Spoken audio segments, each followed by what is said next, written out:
1262 ఏదైతే ధాన్యం కొనుగోలు విషయంలో కొంతవరకు కొనడం లేదు రైతులు అనేది ఆందోళన మన వాళ్ళు కొంతమంది చెప్పారు. ఆ వెరైటీని కూడా కొనుగోలు చేసే విధంగా స్థానికంగా ఉన్న మిల్లర్స్ అందరూ కూడా ఇన్స్ట్రక్షన్స్ ఇచ్చాం.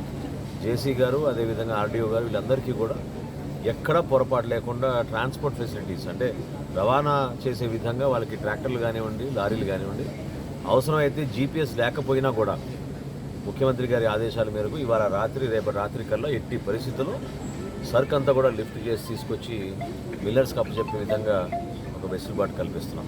సో రైతు సోదరులందరూ కూడా నేను కోరేది ఏంటంటే ఈ ప్రభుత్వంలో ఖచ్చితంగా 100% వాళ్ళకి ఒక భరోసా నింపే విధంగా మొట్టమొదటి ఖరీఫ్ మాసం కాబట్టి కొన్ని సమస్యలు ఉంటాయి.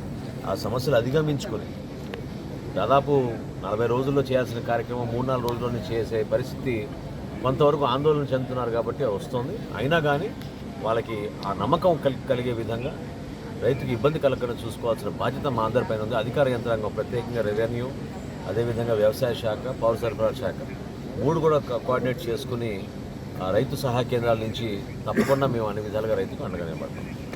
విషయాల మేరకు రాష్ట్ర వ్యాప్తంగా మొట్టమొదటిసారి రైతులకి ఒక భరోసా నింపే విధంగా అనేక కార్యక్రమాలు చేసుకుంటూ వచ్చాం. ఈరోజు ఒక మైలు రాయి ఎక్కడ దాటామంటే 1050 కోట్ల రూపాయలు ధాన్యం కొనుగోలు ఈ రోజుతో పూర్తయింది.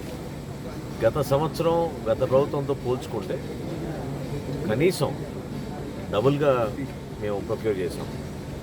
కొనుగోలు విషయంలో ఎక్కడ కూడా తగ్గకుండా అనేక ధాన్యం కొనుగోలు కేంద్రాలు ప్రారంభించి ప్రత్యేకంగా కంకిపాడులోను, ఉయ్యూరులోను ఈ ప్రాంతాల్లో ఇవాళ రైతాంగంతో కలిసి తిరిగినప్పుడు కొంత వాతావరణంలో మార్పులు వస్తున్నాయనే ఆందోళన ప్రతి ఒక్కరిలో కనబడుతుంది.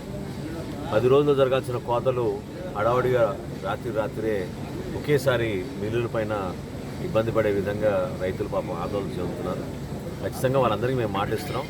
ఇవాళ రాత్రి కల్లా అన్ని విధాలుగా ట్రాన్స్పోర్ట్ ఏర్పాట్లు చేసి గోతాలు కూడా ఎక్కడ కొరత లేకుండా ఖచ్చితంగా ధాన్యం కొనుగోలు విషయంలో పారదర్శకంగా, నిజాయితీగా అందరికీ చక్కటి ధాన్యం కొనుగోలు రేటు వాళ్ళకి వర్తించే విధంగా ఏదైతే ప్రభుత్వం నిర్ణయించిందో దాని మేరకు చేయడానికి 100% అందరం కూడా ప్రయత్నం చేస్తున్నాం.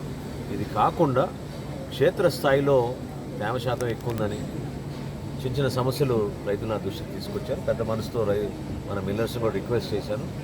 గతంలో చేసిన పద్ధతులు మనం